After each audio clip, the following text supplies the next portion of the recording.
Sunt Tudor Stoica și asculți Mind Architect cu Paul Teanu.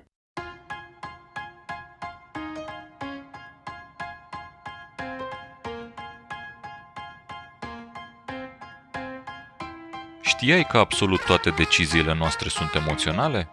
În episodul acesta vei afla care parte din creierul nostru călătorește în timp și care parte nu vorbește, pentru că pur și simplu nu știe să vorbească. Iar dacă îți place ce ai auzit, nu numai că poți intra pe mindarchitect.ro pentru alte episoade și resurse, dar ne poți susține pentru a continua producția acestui podcast pe pagina de Patreon de pe site-ul nostru. Paul, am auzit că o parte din creierul nostru poate călători în timp. E adevărat?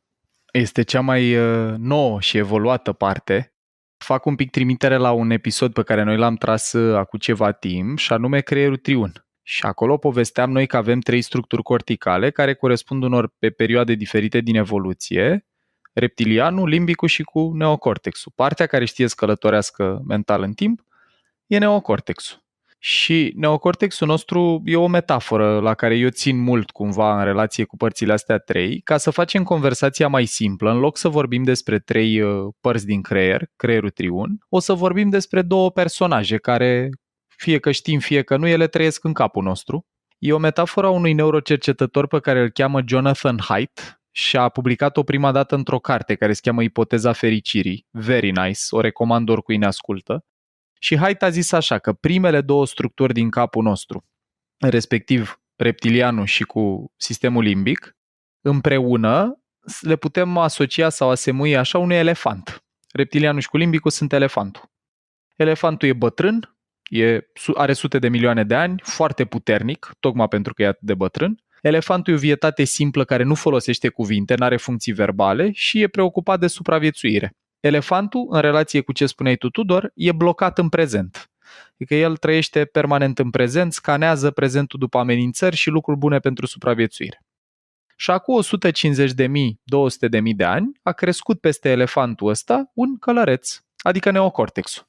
Și călărețul are toate funcțiile pe care elefantul nu le are cumva, adică are capacitatea de a folosi cuvinte, limbaj, povesteam noi asta și la creierul triun, una din diferențe. Călărețul vede în depărtare, poate să călătorească mental în timp, să-și amintească trecutul sau să anticipeze viitorul. Călărețul are funcții superioare, planificare, imaginație, problem solving și așa mai departe, dar marea provocare aici e că călărețul nostru funcționează, al oricărora dintre noi, doar atâta timp cât stă elefantul liniștit. Și asta cumva e o temă centrală a ce o să vorbim în episodul ăsta, diferențele între călăreț și elefant, funcții diferite și cum ne ajută, cum ne încurcă să știm despre personajele astea 2 din capul nostru. Foarte interesant, foarte interesant. Uite, mie mi-aduce aminte ce povestești tu de călăreț și de elefant, o întâmplare din copilăria mea. Când eram mic, aveam o bicicletă Pegas. O bicicletă din aia cu roată groasă în spate? Cu coarne lungi, așa? Cu coarne lungi, de aia mă gândeam și eu. Exact. Și cu șa din aia lungă. Uh-huh. Și cred că aveam 6 sau 7 ani de zile și m-am gândit eu să testez, să văd ce se întâmplă dacă pedalez cât pot eu de tare și frânez numai cu roata din față. Eram de mic. Vezi, călărețul nostru anticipează, de-aia are de Dorin. Exact. Da, nu, da. Asta era călărețul meu, știi, care zicea, dar ce se întâmplă, știi? Neocortexul meu probabil că voia să facă, era curios, da, voia să facă un experiment. Ei, am ales eu o stradă de pe lângă bunicii mei care era un pic în pantă ca să prind viteză ca lumea, știi, că voiam să testez pe bune, adică nu voiam să... Facem treabă. Da. Și am pedalat cât am putut eu de tare și am apăsat frâna pe față. Și în momentul ăla s-a întâmplat ca la fizică, știi, un corp care se deplasează pe un plan înclinat. Exact. Și a continuat mișcarea în planul respectiv. Da. Exact. În momentul în care am sărit peste ghidonul ăla, că ăla a fost norocul, că ghidonul ăla cu furca aia, am încăput prin furca aia, deci am sărit, bicicleta a rămas în urmă, eu am continuat să te duci. Am sărit peste ghidon, prin ghidon și am făcut 2 tumbe. Asta mi-a povestit fratele meu care asista la acest... Și eu cred că ăla a fost elefantul, nu cred eu că era... Ăla care a făcut 2 tumbe. Ăla care a făcut tumbe, da, care a pus mâinile și care... Da, și uite clar. Așa, Așa cred eu că au acționat sistemele astea de care povestești tu. Mie mi se pare foarte fain că tu ai mai avut un exemplu în episodul nostru Creierul Triun, tot cu o săritură. Deci la tine cumva tu ai un elefant săritor care când dă de belea sare. Da, cam așa a fost. Adică călărețul tău a fost curios să simuleze experiența asta. Elefantul a fost dornic că n-avea experiențe anterioare similare trăite ca să apară acolo un red flag care să zică, bă, nu, asta nu se termine cu bine. Și când s-a întâmplat partea nasoală și a zburat peste ghidon, a preluat controlul, a dispărut cogniția complexă, călărețul a fost out of service momentan și elefantul a făcut ce a știut el mai bine ca să te protejeze la impact. Cam asta s-a întâmplat. Mi-a venit mie un exemplu acum că vreau să și validez cumva teoria asta călăreț-elefant. Dragilor, până anii 2000 a luat premiul Nobel pentru economie un individ pe care îl cheamă Daniel Kahneman, împreună, trebuia să ia premiu și un coleg de-ai lui cu care a făcut cercetări, pe care îl chema Amos Tversky, dar care a murit înainte să apuce ei să fie premiați cu asta. Și Kahneman e un psiholog care a luat premiul Nobel pentru economie, demonstrând că noi avem două sisteme mentale, sistem 1, sistem 2. Sistemul 1 e elefantul, că e primul, cel mai bătrân. Sistemul 2 e călărețul, ăsta e evoluat și cu cogniție complexă.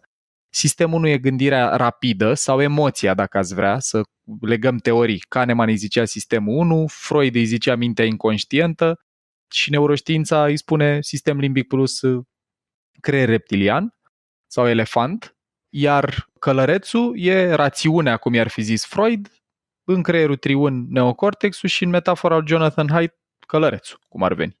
Și ăsta, Kahneman a luat premiul Nobel pentru economie demonstrând în esență că toate deciziile noastre, chiar dacă sunt cu participarea călărețului ocazional, le ia elefantul. Sau vin cu inputul de date brute pe care le dă elefantul.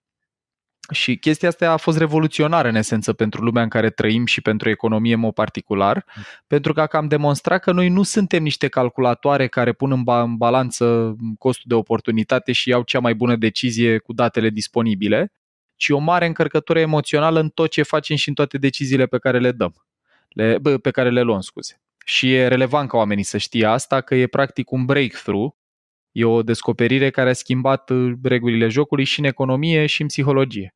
Și dacă ne gândim și pe scenă politică sau în organizație, așa, apropo de voturi, apropo de a schimba cultura și de voința oamenilor, e foarte, foarte mult de lucrat la elefant. Adică toată lumea să luptă ca să câștige benevolența și atenția elefantului colectiv. E clar că vorbeai de schimbare acum și fac legătura. Într-adevăr, într-o organizație când începi să faci schimbări, ceea ce am făcut până acum, încerc să aduc argumente, să explici logic, dar pe urmă observ că apare rezistență, frustrare, apare emoții. Exact. Asta de fapt vrei să ne spui, nu? Da, și mai eu construiesc pe exemplu pe care l-ai adus în discuție cu transformări în organizații, ce ne arată foarte clar metafora asta și cu descoperirea lui Kahneman e că să înțelegem lucruri cognitiv, rațional, să avem cunoaștere e doar primul pas. Adică să înțeleg că în public speaking m-ar ajuta să mă port într-un anume fel, să mă uit în ochii publicului, să dau din mâini, să schimb slide-uri, să fac una sau alta, e primul pas, e foarte folositor. Dar de la a înțelege călărețul la a putea să o trăiască elefantul e o mare, mare diferență. Pentru că între vietățile astea două, între structurile astea corticale, sunt niște diferențe foarte, foarte mari și o să vă listez doar 3. Dragilor, călărețul e focalizat pe probleme complexe, elefantul știe să rezolve doar probleme simple. Cățelul nostru care e elefant pur nu știe să facă calcule matematice complexe, să scrie poezii sau să anticipeze viitorul. Deci, dar știe să fugă când tună afară sau când îl speriem sau când vede mâncare să meargă către. Simple, elefantul, complexe, călărețul. 2. Călărețul știe să fie sau călărețul e flexibil dacă vreți și deschis la nou. Neocortexul călărețului e partea din creierul nostru care zice, dar ce ar fi dacă am încerca așa, dar cum ar fi dacă am încerca așa. Imaginație și deschidere. Elefantul are o înclinație puternică la rigiditate. De-aia dacă, de exemplu, ne schimbăm domiciliul sau locul de muncă și plecăm către casă sau birou nou și nu ne concentrăm atenția, o luăm tot către ăla vechi. Că elefantul știe să meargă pe drumurile bătătorite. El are înclinația asta mare la rigiditate și asta nu-i doar la chestii fizice cu drumul, e și la, nu știu, credințe. Dacă am o convingere care m-a servit 10 ani, nu sunt foarte dornic emoțional să mi-o schimb. E nevoie să fie călărețul la putere ca să am deschidere la a negocia convingerea respectivă. Și a treia diferență importantă tare pentru oamenii care ne ascultă e călărețul e focalizat pe informație pozitivă, adică în esență vrea să ne fie mai bine. Elefantul e focalizat pe informație negativă, adică vrea să nu ne fie mai rău. El nu e personajul negativ în ecuația asta, el e doar partea foarte preocupată de supraviețuire. Și atunci când noi suntem prezentați într-o ședință, de exemplu, cu ceva ce elefantul nostru percepe amenințător, ăsta se trezește, îi fură călărețului controlul, îi ia sângele și oxigenul la nivel neurologic și deschiderea noastră la conversație dispare. Lucru pe care sunt convins că voi l-ați trăit în organizații și în ședințe de management și așa mai departe. Astea sunt trei diferențe. Doar atâta zic că sunt 3 diferențe dintr-un spectru mult mai amplu de diferențe, dar sunt 3 foarte importante. Acum că zici și povesteai și de public speaking, eu am făcut public speaking, adică mă duceam cu ușurință și vorbeam în fața la 100 de oameni despre un topic tehnic, fără niciun fel de problemă. Și la un moment dat mi-aduc aminte că îmi propusesem să ies pe scenă ca să recunosc meritele unor oameni și uite, chiar Tudor aici de față era unul din subiecte și nu mai făcusem, dar mă pregătisem, eram extrem de confident în mine că pot să o fac.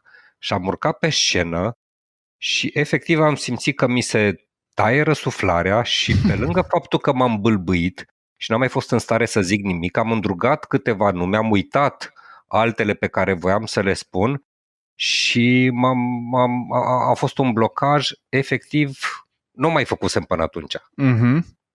Dorin, unul la mână, vreau doar să spun așa pentru cei care ne ascultă că mie atunci nu mi-a căzut călărețul deloc.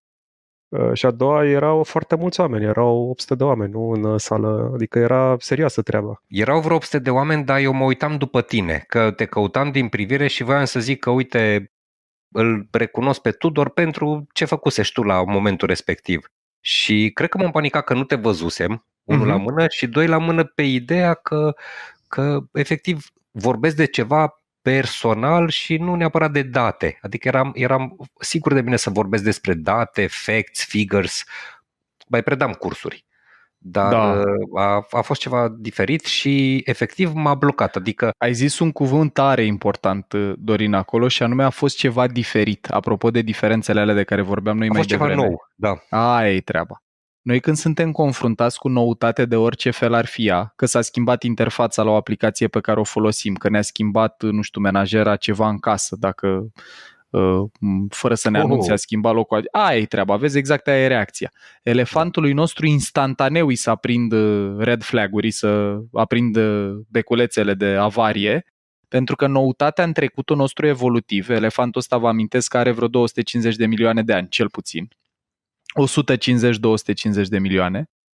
Când apăreau chestii noi era pericol și faptul că noi trăim într-o lume în care oamenii aia 6-700 nu urmau să te omoare dacă uitai un nume sau nu te ataca șarpele sau mai știu eu ce, e ceva ce călărețul înțelege, dar elefantul, care e partea mult mai puternică din dansul ăsta și mai primitivă, nu înțelege.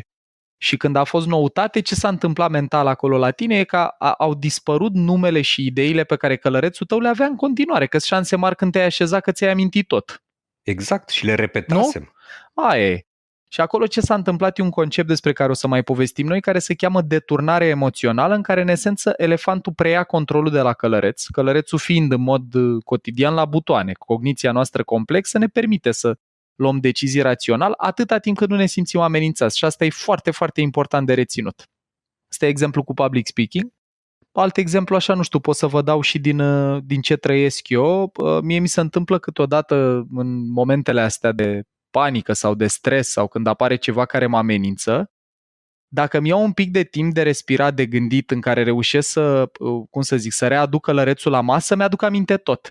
Dar e nevoie să găsești o secundă de spațiu, de deconectare de la stimulul ăsta fobic care îți dă senzația nasoală, ca să se mute iară sângele și oxigenul la călăreț. Ăsta e, apropo, un tip and trick așa foarte relevant pentru oamenii care vorbesc în public sau care țin ședințe, meeting-uri. Deci, Paul, vorba aia cu du-te pe balcon și numără până la 10 nu e degeaba. Bă, este super adevărată și tricourile alea cu Just Breathe, care, sunt așa popular culture, whatever, sunt foarte adevărate, pentru că în momentul în care respirăm, mai ales dacă o facem rar, deci inspirăm și expirația să dureze mai mult decât momentul când inspirăm, ne scade pulsul și asta calmează elefantul. Ați văzut când ne simțim amenințați ca la public speaking, ce descriai, ne crește frecvența bătăilor inimii, ne crește respirația și ăla e un semn bunicel că a preluat controlul elefantul. Și într-o discuție... Te rog, zi. Da, nu, doar atât vreau să zic că nici nu trebuie să fie public speaking. Eu mă observ când mi se întâmplă asta și în discuții acasă sau într-un curs sau nu știu, într-un moment când încep să mă simt amenințat sau cineva zice ceva care mă enervează, chiar dacă călărețul meu reușește să ține elefantul să n-apară un comportament exterior, eu simt modificări în corp, simt că îmi bate inima mai tare, simt că m-am înroșit, simt că apar modificări fiziologice și ăsta e un indicator bun pentru că elefantul comunică cu noi doar cu stări și senzații, nu cu cuvinte. Exact asta voiam să spun, dar din perspectiva cealaltă, adică într-o discuție 1 la 1, observ când interlocutorului meu îi cade călărețul, pentru că îl văd că nu mă mai ascultă, are tendința să mă întrerupă, că reacționează emoțional. Și cum te întrerupe, Dorin, așa, cum te-am întrebat eu acum? Nu neapărat, dar îl văd că că deja are răspunsul pregătit și indiferent ce ar zice, așteaptă momentul ca să intervină sau dacă nu mă întrerupe, tu m-ai întrerupt acum construind. Cu o întrebare și ți-a dat spațiu să revii. Exact. Cred că, într-adevăr, noi declanșăm căderea unui călăreț de la interlocutorul nostru. Dragilor, și ce vreau eu să rămână, cu ce mi-aș dori tare să rămână oamenii care ne ascultă, că e super important asta și e Neuroscience 101, așa, e lucru de bază, e în momentul în care observăm că la ălălalt a început să dispară luciditatea, focusul pe pozitiv și deschiderea, semn că a cam picat călărețul sau dacă n-a picat de tot a pierdut controlul. Dragilor, prioritatea 0, că e copil, că e coleg de birou, că e partener de viață, nu contează cine e să mutăm focusul de pe task, de pe a avea dreptate și a-l convinge de adevărul nostru, pe relație și a calma partea din creierul lui, care de 150-250 de milioane de ani știe supraviețuire. E un lucru super important pe care vă spun din zecile de companii pe care le văd eu pe an, în training, în coaching, în conversațiile pe care le port, foarte puțini oameni trăiesc în spiritul ideii astea. Mulți oameni au mai auzit-o, dar foarte puțini au focusul să prindă, băi, s-a mutat controlul acolo, trebuie să mut înapoi energia la călăreț, că altfel nu mai am cu cine vorbi biologic. Bun, extraordinar, dar ce fac când îi dobor călărețul și în cădere mi-l doboară și pe al meu? Adică mă trage și pe mine și suntem amândoi numai elefanți. Adică într-o dispută din asta 1 la 1, la un moment dat îmi cade și mie, că mă enervează. Pot să vă zic ce fac eu, n-am o soluție universală, dar eu în situațiile astea ce fac când observ că mi-a cam picat luciditatea, înainte să rămân fără resurse mentale de tot, deci înainte să devin defensiv total, că dacă am ajuns în spațiul ăla nu mai am control, că nu mai am practic awareness, nu mai dau seama ce fac, a preluat control o parte mult mai emoțională și instinctuală din mine. Dar cât încă am awareness, pun pauze, zic, dragilor, eu am obosit un pic sau zic, băi, uite, eu nu mai pot să continui, acum am nevoie de 5 minute. Mă duc, mă deconectez de la stimul, de la conversație, respir, îmi focalizez atenția pe altceva, că aici e super important să nu rămâi conectat la lucru care te enervează. Adică să nu te duci pe balcon să te gândești cât de nedrept e ce-ți face ăla și că tu ți-ai făcut treaba bine și că nu-i corect ce-ți spune. Și ce argumente să-i mai dau și chestiile astea. Deci trebuie să mă deconectez. Aia e treaba. Aia e treaba. Și de-aia meditația, de exemplu, e un super antrenor de călăreț, pentru că atunci când îți focalizezi atenția pe respirație, respirația 1 la mână nu este amenințătoare. Și 2 la mână îți permite să-ți focalizezi atenția pe ceva care n-are niciun fel de încărcătură emoțională. Și în momentul ăla se calmează practic elefantul și poți să reintri în conversație mult mai constructiv. Ăsta e un lucru important. Tot construim pe ideea asta, uite, apropo de probleme complexe, probleme simple, ce știu fiecare. Dacă avem de purtat o discuție complexă, gen o sesiune de feedback la birou, în care trebuie să-i zicem unui coleg ceva ce sunt șanse mari că nu prea o să vrea să audă, păi, dragilor, atunci e bine să o bugetăm în calendar pe asta, ca timp, în perioada din zi în care sunt șansele cele mai mari că omul ăla are călărețul puternic. Adică ori dimineața, ori preferabil când e elefantul în mod normal mai liniștit, adică după masă. Sunt niște cercetări interesante pe care eu le-am împărtășit și cu niște procurori, cum că, de exemplu, judecătorii dau cele mai aspre sentințe exact înainte de pauza de masă, pentru că senzația de foame declanșează elefantul. Știți reclamele la Snickers? Da. Și cele mai clemente imediat după pauza de masă, pentru că atunci elefantul e cumva sedat. Cam asta e. Ăsta e alt exemplu. Paul, fascinantă discuția despre călăreț și elefant, foarte tare, foarte tare. E un univers chestia asta. Eu o tot studiez de vreo 3-4 ani și băi, tot mai găsesc câte o cercetare nouă, câte o carte nouă care îmi dă câte o perspectivă nouă. Mai vreau doar așa la final să vă zic una interesantă apropo de aia care am început călătoritul în timp. Dacă ați avut senzația, de exemplu, că de la o vârstă încolo timpul trece mult mai repede. Da.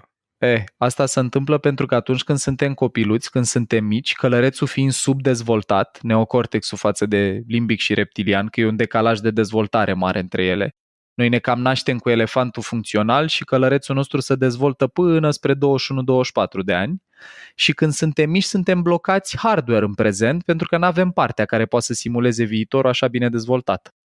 Pe măsură ce trece timpul, mai ales după 21-24, și jobul ne solicită mult mai mult neocortexul decât alte părți din creier și că, probleme complexe, flexibilitate și așa mai departe și de aia, pentru că stăm tot timpul și anticipăm viitorul, avem senzația că trece timpul mai repede, că pierdem prezentul. Ăștia cel mai bine lucrează în echipă. Adică nu e unul personajul pozitiv, unul negativ, trebuie să învățăm să-i ținem în echilibru, că fiecare face ceva foarte bine. Dar despre asta în episoade viitoare. Mulțumim frumos! Paul, mulțumim! Să avem călăreț strong, elefant prietenos și să ne auzim cu bine.